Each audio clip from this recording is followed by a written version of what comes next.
Well, in reaction to the crisis, the UN Security Council widely condemned the destruction of the dam. Ukraine's allies are demanding that Russia be held accountable without directly blaming Moscow. We get that part of the story from our correspondent in New York, Jessica Lemessurier.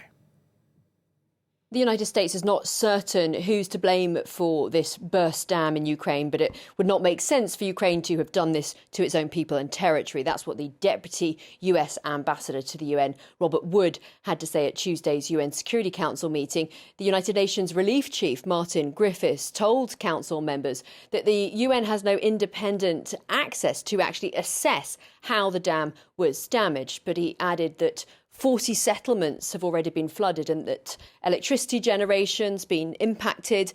He said that the UN's trying to gauge the situation now in Kherson.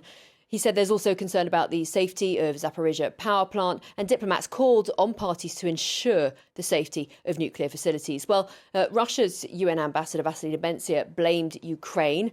He said that it was deliberate sabotage and a war crime. But Ukraine's ambassador Sergei Kyslytsya said, well, this is just another case of Russia blaming the victim for its own crimes, lying once again in the Security Council, and he called this an act of ecological terrorism. The UK's representative said that this was just the latest of the many tragic consequences of Putin's war, and added that if it is proven that Russia was responsible, then this will be a whole new low. The flooding now threatens to contaminate water supplies and impact food production in Ukraine. France's ambassador Nicolas de Rivière said that, well, this would never have happened if Russia hadn't invaded Ukraine.